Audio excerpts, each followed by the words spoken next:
এই সমস্ত ঘটনা ঘটাচ্ছে এবং বিজেপি নেতারা ঘটাচ্ছে, পুলিশ কেন এখন পর্যন্ত তাদের ব্যাপারে কোনো পদক্ষেপ নিচ্ছে না? এবং যে কথাটাই হচ্ছে যে যারা এই ডিজিটাল মিডিয়া যে খবরগুলো করছে যে তারা নাকি ভুল বার্তা দিচ্ছে, আমি প্রশাসনকে বলতে চাই যে কয়েকটা যে গদি মিডিয়া যে ভুল বার্তা দিচ্ছে বা মানুষকে উস্কানিমূলক তারা খবর করছে, তাদের বাড়িতে এখন পর্যন্ত কোনো নোটিশ দেয়নি আমার জানা মতে, এবং তাদেরকে কেন এখন পর্যন্ত সেই সমস্ত মিডিয়াকে অ্যারেস্ট করা হলো না? আমি এই সমস্ত প্রশাসনকে আমি এটা বলতে চাই। সাথে সাথে এই মুর্শিদাবাদে তিনটা এমপি এবং এমএলএ অধিকাংশ শাসক দল তারা আজকে কেন মুখে সেই কুলুপ বেঁধে আছে, তাদের কোনো একটা শব্দ কেন উচ্চারণ হচ্ছে না? আমি এই এমএলএ এমপিদেরকে বলতে চাই যে আপনারা যে কারণে আপনাদেরকে জনগণ প্রতিনিধি তৈরি করেছে, যদি আপনারা সঠিকভাবে কাজ না করেন, জনগণ ক্ষমা করলে পারো, ইতিহাস আপনাদেরকে ক্ষমা করবে না। অতএব আপনাদেরকে নিরপেক্ষভাবে কাজ করতে হবে এবং বিজেপি নেতারা যেভাবে বারবার শুরু করেছে এর জন্য আপনাদেরকে পদক্ষেপ নিতে হবে। আমাদের জোরালো এসডিপিআর পক্ষ থেকে মিডিয়া বন্ধুদেরকে আন্তরিক সালাম ও অভিনন্দন।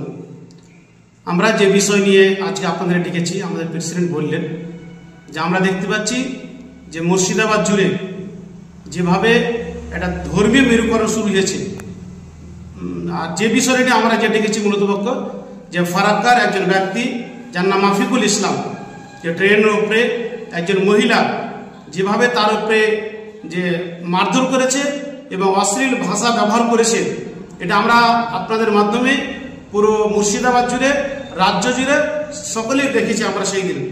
কিন্তু আমরা ভেবেছিলাম যে এই ঘটনা হওয়ার পরে রাজ্যে যেহেতু প্রশাসন আছে এবং এই রাজ্যটা হচ্ছে বিজেপি শাসিত রাজ্য নয়, এই রাজ্য যিনি মুখ্যমন্ত্রী আছেন তিনি সবসময় বলেন যেটা হচ্ছে ধর্মনিরপেক্ষ, আমরা প্রতিটা ধর্ম মানুষকে আমরা সমান অধিকার দিব। মমতা ব্যানার্জি বারবার এই কথাটি বলেছিলেন। আমরা ভেবেছিলাম যে ফারাক্কার যে মাফিকুলকে নিয়ে যে ঘটনা ঘটেছে, মাননীয় মুখ্যমন্ত্রী এবং তার প্রশাসন একটা সঠিক সিদ্ধান্ত নিয়ে যারা দোষী তাদের শাস্তির একটা ব্যবস্থা করবে। কিন্তু আমরা দেখতে পাচ্ছি পুরো ব্যাপারটা আলাদা। শুধু মাফিকুলকে নিয়ে নয়, ইতিপূর্বে আমরা কয়েকটা ঘটনা আরো আমরা দেখেছি এবং সবচেয়ে প্রশাসন যা ভূমিকা, তাতে প্রশাসন মনে হচ্ছে এটা আরএসএস এর দালালে পরিণত হয়েছে। আরএসএস যা বলছে প্রশাসন তাই করছে। বিজেপির রাজ্য সভাপতি এবং বিজেপি নেতারা যেটা বলতে চাইছে সেই দিকে প্রশাসন, অধিকাংশ প্রশাসন সেই দিকে ঝুঁকে আছে। সাথে সাথে মুখ্যমন্ত্রীরও তার ভূমিকা দেখতে পাচ্ছি যে বিজেপির সাথে মনে হচ্ছে একটা সেটিং এ কাজ করছে, কারণ 2026 ইলেকশন আছে, তাদেরকে ক্ষমতায় আবার টিকে থাকতে হবে, এটা আমরা বুঝতে পারছি। কারণ যে মুর্শিদাবাদ নিয়ে বারবার যে ঘটনা ঘটে যাচ্ছে, যদি প্রথমেই সেই ঘটনার তদন্ত করে তাদের শাস্তির ব্যবস্থা হতো, তবে দ্বিতীয় এই মাফিকুলের ঘটনা ঘটতো না। আমরা দেখেছি যে সুতিতে নিমতিতা রেল স্টেশনে যে একটা দুর্ঘটনা ঘটেছিল, সেখানে রেল স্টেশনের উপরে বোমা পাওয়া গেছিল, জনগণ দেখেছিল, তারপরও প্রশাসন এই নিয়ে কোনো একটা পদক্ষেপ নেই।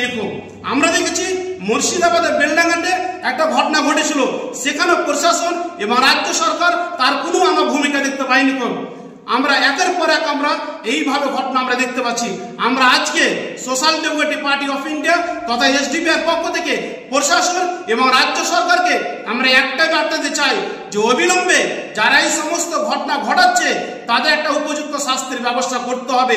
যদি না করে তবে আগামী দিনে আমরা এসডিপিআই জনগণকে সাথে নিয়ে একটা বৃহত্তম আন্দোলন আনতে বাধ্য হবে। ফলে যারা এই সমস্ত ঘটনা ঘটাচ্ছে এবং বিজেপি নেতারা ঘটাচ্ছে, পুলিশ কেন এখন পর্যন্ত তাদের ব্যাপারে কোনো পদক্ষেপ নিচ্ছে না? এবং যে কথাটাই হচ্ছে যে যারা এই ডিজিটাল মিডিয়া যে খবরগুলো করছে যে তারা নাকি ভুল বার্তা দিচ্ছে, আমি প্রশাসনকে বলতে চাই যে কয়েকটা যে গদি মিডিয়া যে ভুল বার্তা দিচ্ছে বা মানুষকে উস্কানিমূলক তারা খবর করছে, তাদের বাড়িতে এখন পর্যন্ত কোনো নোটিশ দেয়নি আমার জানা মতে, এবং তাদেরকে কেন এখন পর্যন্ত সেই সমস্ত মিডিয়াকে অ্যারেস্ট করা হলো না? আমি এই সমস্ত প্রশাসনকে আমি এটা বলতে চাই। সাথে সাথে এই মুর্শিদাবাদে তিনটা এমপি এবং এমএলএ অধিকাংশ শাসক দল তারা আজকে কেন মুখে সেই কুলুপ বেঁধে আছে, তাদের কোনো একটা শব্দ কেন উচ্চারণ হচ্ছে না? আমি এই এমএলএ এমপিদেরকে বলতে চাই যে আপনারা যে কারণে আপনাদেরকে জনগণ প্রতিনিধি তৈরি করেছে, যদি আপনারা সঠিকভাবে কাজ না করেন, যদি সঠিকভাবে কাজ না করেন জনগণ ক্ষমা করলে পারে, ইতিহাস আপনাদেরকে ক্ষমা করবে না। অতএব আপনাদেরকে নিরপেক্ষভাবে কাজ করতে হবে এবং বিজেপি নেতারা যেভাবে বারবারান্ত শুরু করেছে এর জন্য আপনাদেরকে পদক্ষেপ নিতে হবে।